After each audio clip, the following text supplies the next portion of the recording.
Hey, welcome back to the Finch household and to the castle that Milton got on his 10th birthday. And I think, I could be wrong, but I think we may be coming to the point where we find out what happened to Milton. Milton, who vanished without a trace.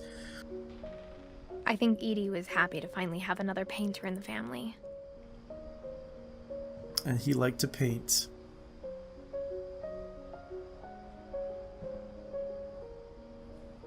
Let's go up.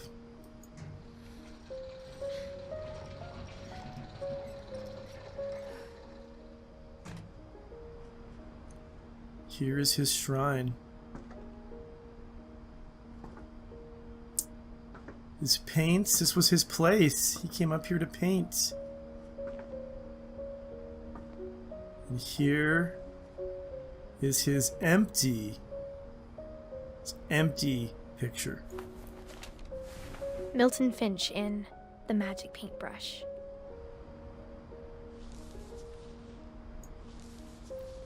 How do I do this?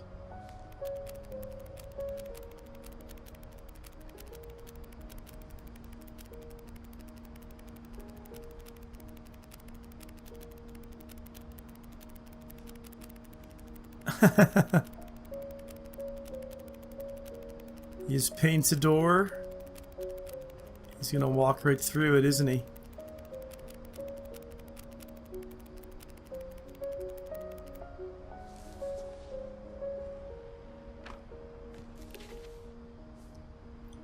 And that's all we know. I was 4 when Milton disappeared. And we still don't know. It's just the magic paintbrush. Just the magic paintbrush.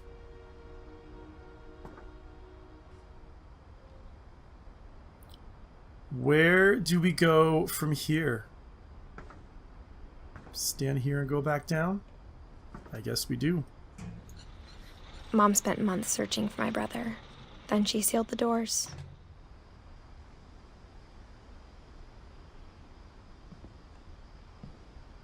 Why'd she seal the doors? Whatever Milton had found in the house, Mom didn't want it getting out.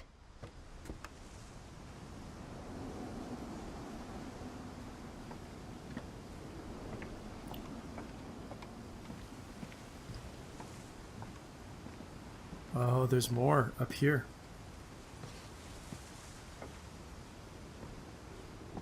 Mom definitely blamed Edie, but I think Louis blamed himself. After he graduated, he just spent more and more time in his room. Until Mom got him a job at the cannery. Why would he blame himself? Everyone always told me to stay out of Louis's room. Except Louis. Looks like he liked the hemp.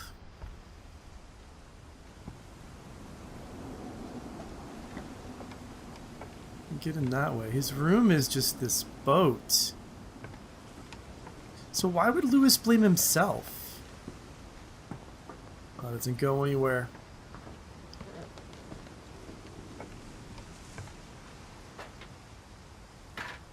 Like, I'm just keep wondering, like, is there still something we're gonna find out? Or is it just gonna always be a mystery?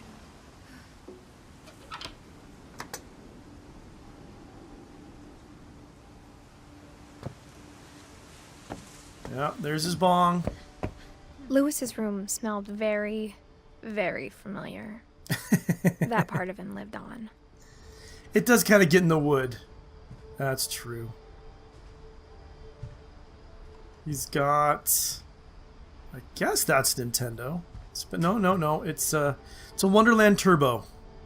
Haven't seen one of them in a long time. Louis and I spent a lot of time playing games together, but he was surprisingly bad at them.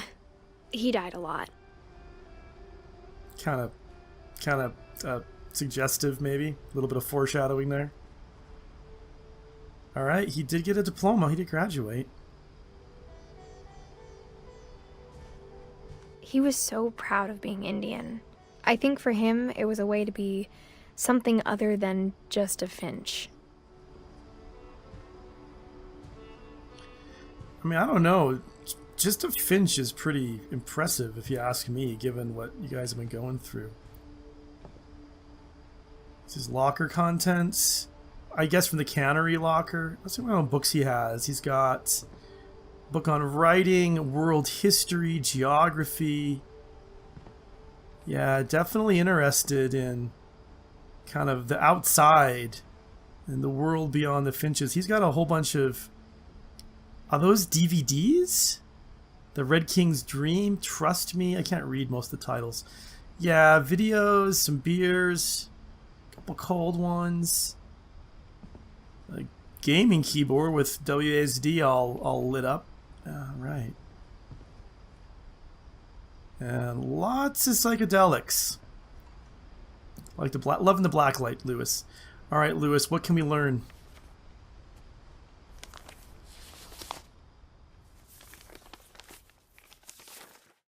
Dear Mrs. Finch, as Lewis's psychiatrist, I can understand your desire for an explanation. As I see it, the trouble began in January, shortly after we convinced your son to seek treatment for substance abuse. Newly sober, I believe Lewis first noticed the monotony of his daily life.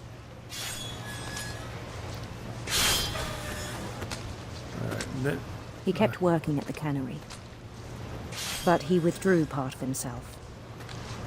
In our sessions, I saw the same behavior. His mind began to wander? His mind began to what? Help me out, lady. There's no more fish. wander. Oh, yeah. I asked him to describe it. It's like a maze. He said he started small, imagining a labyrinth. He'd feel his way about.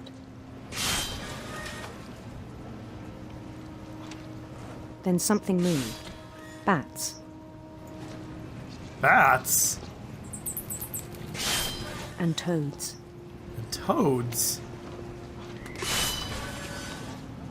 Oof. And skeletons. And things that have not names. Yeah, nameless skeletons. He knew it was all in his head.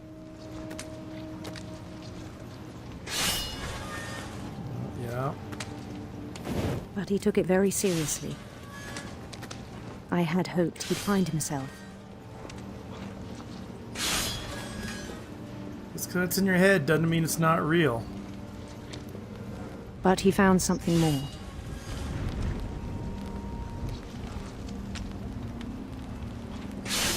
I worried about him then.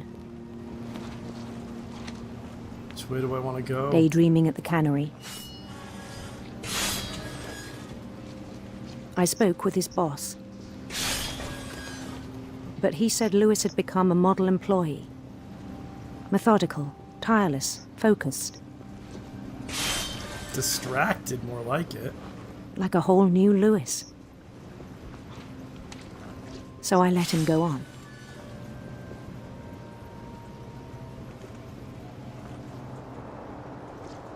I even encouraged him.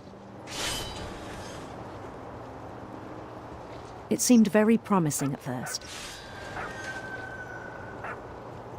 Is the dog for real, or is a He dog told in my me head? he'd made a new friend. Yeah. Hey, doggy, doggy.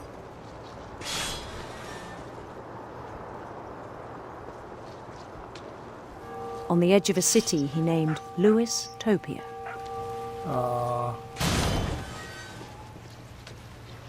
He built the city up slowly, brick by brick. Then he made musicians.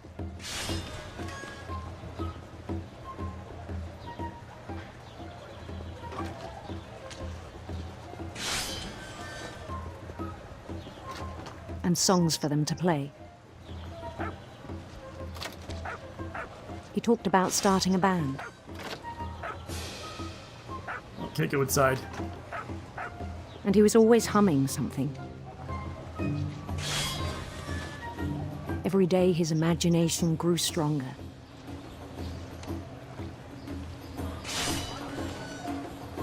He no longer spoke at the cannery. But his chopping was as reliable as ever. Then one day it struck him that all the cheering crowds, even the stones under his feet, were all in his imagination. Yeah? So he could do whatever he wished. Alright. He held an election for mayor. And he won. I mean, yeah. If you don't win your own imagination, stuff's not going right for you. They begged him to stay, but his mind was already wandering. It became a game for him.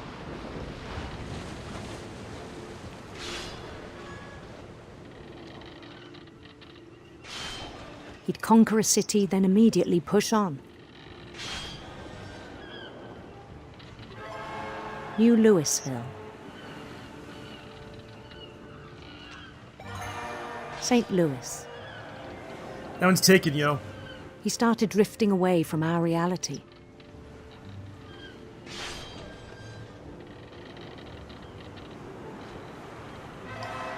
Minneapolis. Until one day he forgot to go home from the cannery. Even as his mother pleaded with him, part of Louis kept sailing on.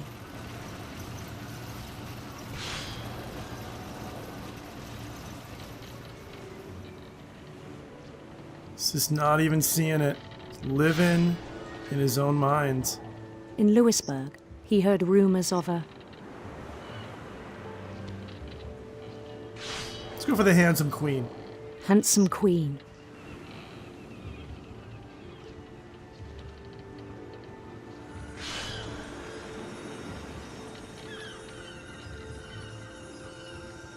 Don't crash.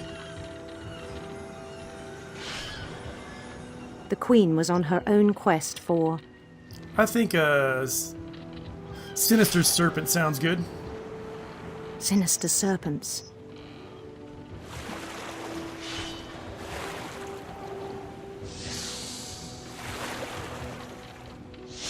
Yeah, knock it over with your boat, man.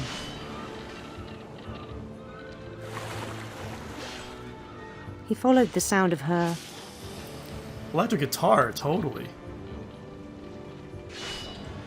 electric sitar. Oh, sitar. I misread that. Of course, electric sitar.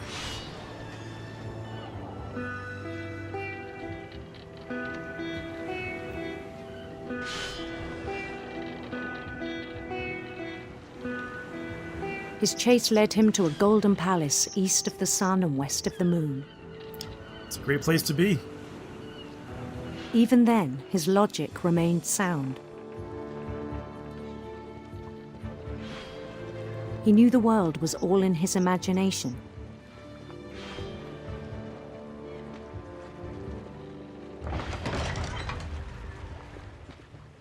I think the fish are kind of piling up on me, though. But he was so proud of having created it. In his own eyes, he'd become something greater than a king. Become a god.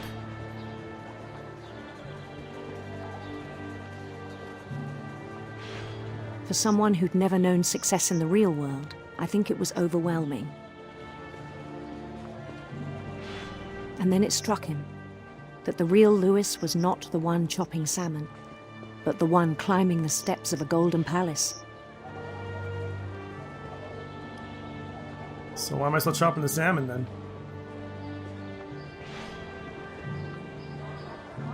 My imagination is as real as my body, he told me.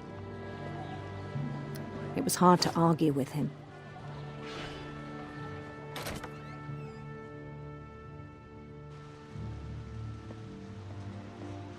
And then he comes out back into the real world. At the cannery. with the bloody stuff on the floor and the mops and his Game Boy in the Imperial Palace. He began to forget the world we know.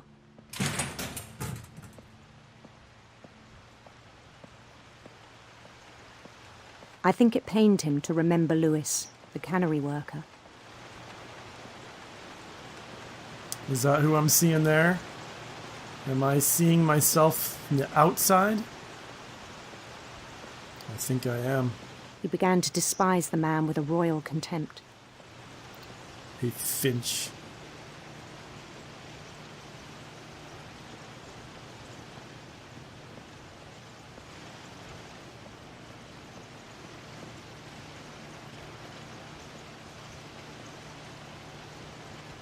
I still thought I could save him. Even after he said he was being crowned king over all the lands of wonder. The palace would be packed with his companions.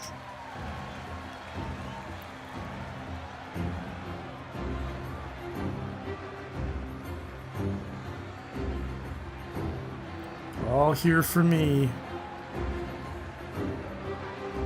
Including the wise Calico who'd insisted on inviting him. Ah, is that you? Molly. The wise Calico.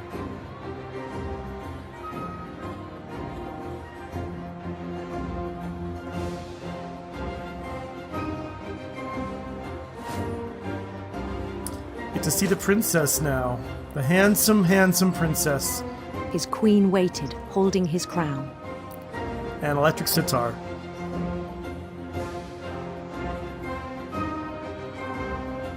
There was only one thing left to do.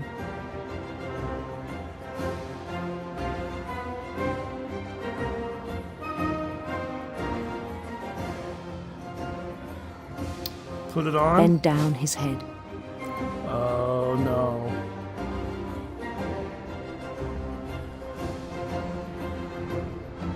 Yep. And the rest I think you know. Mrs. Finch, your son was a kind man who will be missed by all of us who knew him. My sincerest condolences, Dr. Emily Newth. My brother was really cool. I wish you could have met him.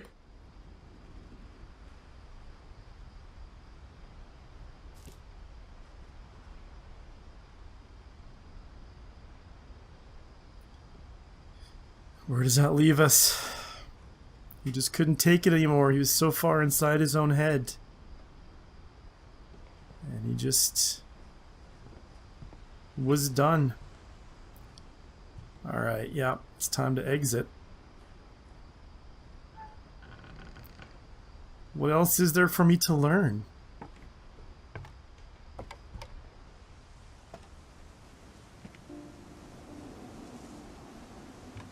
On the way back from Lewis's funeral, my mom told me to start packing. She waited until the day before we left to tell Edie. I'm not sure if she wanted to make it easier or harder.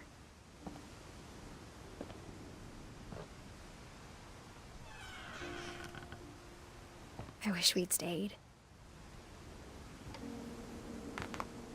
But I understand why we left.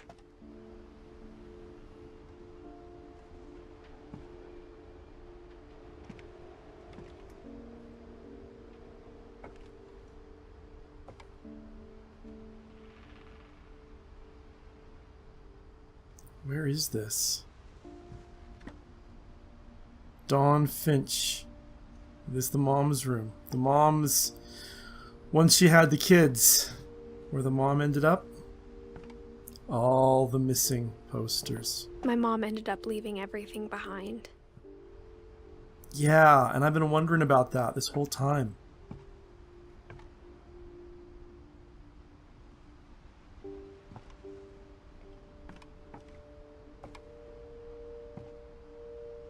Sanjay's disaster relief stuff. The book she wrote. What happened that night had been coming for a long time. Maybe it should have come sooner.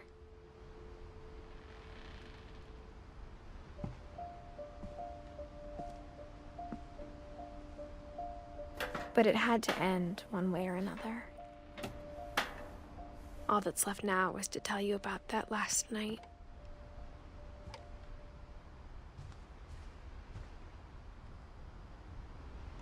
And what happened then?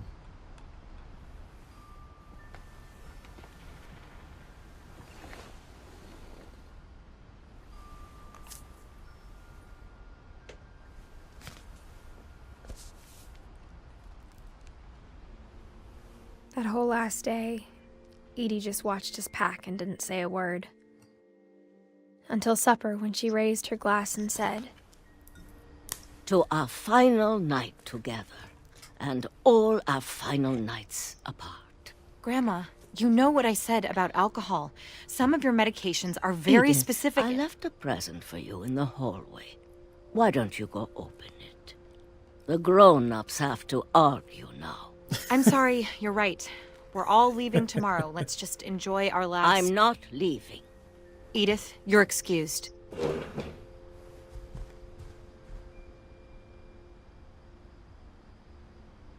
I may be excused, but I'm totally going to go listen in. Alright, not that way. Let's come around this way. the power had been shut off that morning, but Edie always had plenty of candles. When my mom sealed the library, I don't think she knew about the other entrance. Or that Edie had a key to it. Ah, the one room we haven't been in yet. The library. She said everyone was buried in the library. But we've seen their graves. They're clearly not. That thing you're afraid of isn't going to end when you leave the house.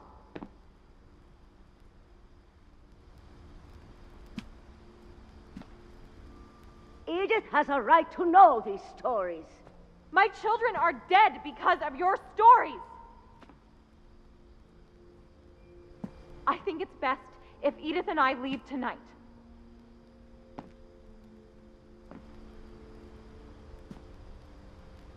We'll have the nursing home send a van for you in the morning, okay?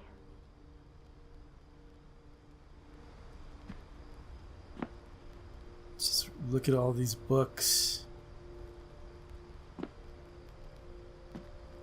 History of the Finches by Edith Finch.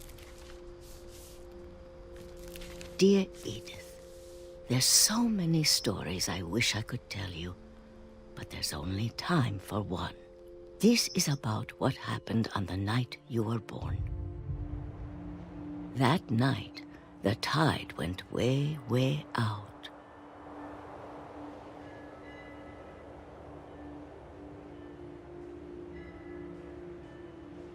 Okay, looks like I go down.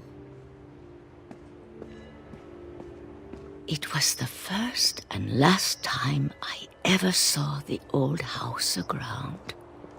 There'd been an earthquake out in the middle of the ocean. They called it the lowest tide in 1,000 years. God, it smelled awful. You know, I've seen that house every day of my life.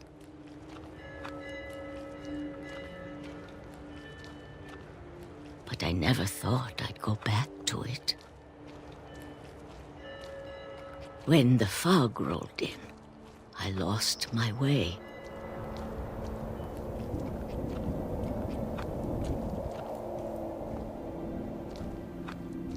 I got turned around.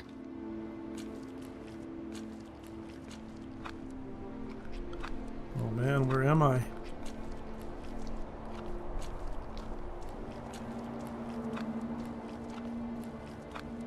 For a while, I wandered. We know she doesn't die here. I started seeing things.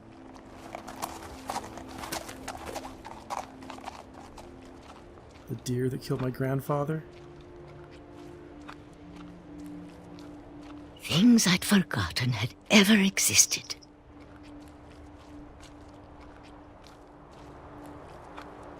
But when I saw them, they felt like old friends. That night, a lot of things came back to me. Stove? Or maybe I came back to them.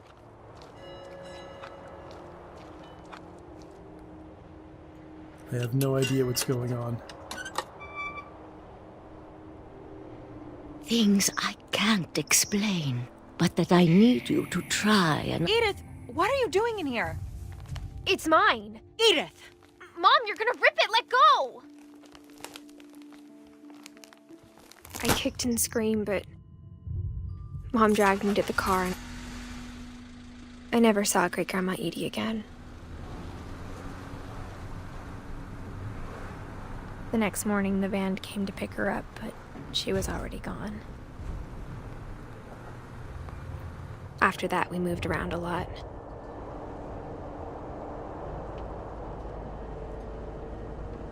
The gloves that Grandma Edie made for her. We both tried to make the best of it.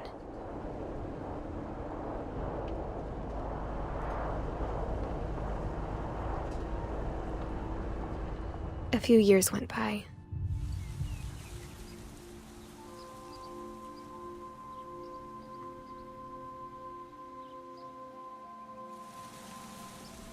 My mom didn't like to talk about it, but she started getting sick a lot. The rest happened pretty quickly. She got better for a while, and then she didn't. And then I was alone.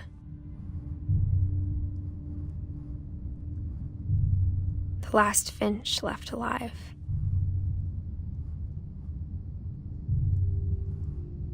Until I found out about you. I'm still not sure what to tell you about all this. If we lived forever, maybe we'd have time to understand things. But as it is, I think the best we can do is try to open our eyes. And appreciate how strange and brief all of this is.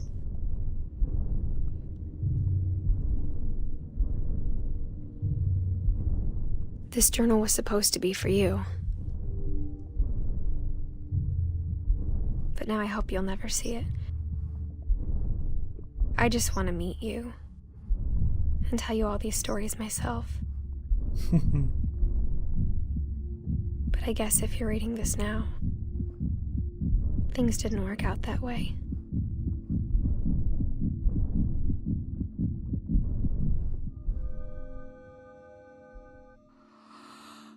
This is where your story begins. I'm sorry I won't be there to see it. It's a lot to ask, but I don't want you to be sad that I'm gone. I want you to be amazed that any of us ever had a chance to be here at all. Good luck.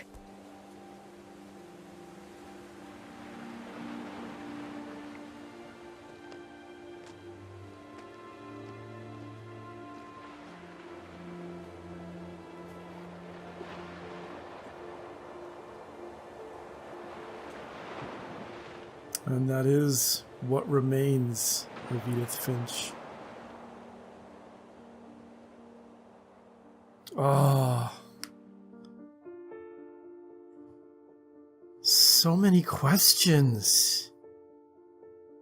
Ah, so many questions. So we know what happened that night. We know why they just ran out. They were packing, but it came to a head. But what happened to Milton? What was in the story? What was in the rest of the book? Oh man.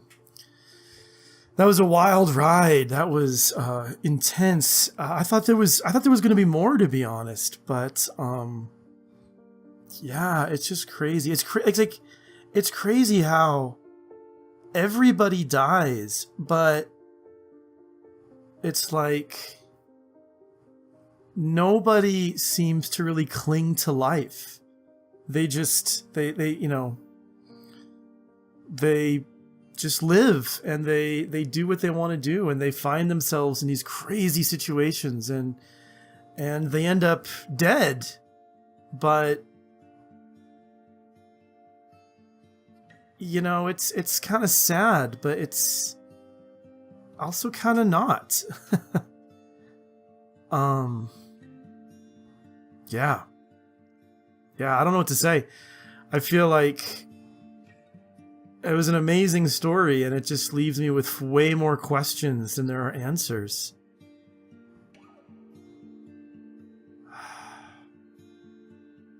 Dawn, why couldn't you have let us read? Let us know what Edie had to say. What did she see on that night? The night when we were born? I don't know. But Edith, thank you.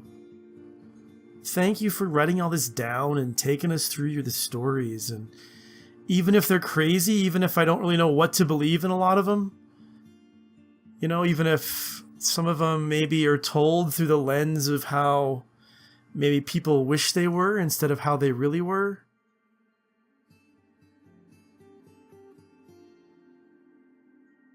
Yeah, I don't know what to say, guys. I don't know what to say. I feel like it's not a story that gives us closure. It's not a story that lets us know, like, it doesn't answer things, right? It doesn't like tell us what they are. But I guess it's really a story where Edie is right. You don't try to understand. You just live, and you just love you love what you have, and then when it's over, you let it be over, and you let it say goodbye. Yeah, really, really impressive. I think really impressive storytelling from this studio, and really enjoyed it. Thought it was, and I feel like maybe at the end I kind of sped up a little more than I should have. I could have slowed down and kind of looked at the scenery some more and seen if I could like try to figure out more things, kind of, in the scenery and in what you see. There's so much kind of little clues and little explanations and little insights into like what is going on in their world. But there it is, the end. Thank you so much for watching. I'll see you soon.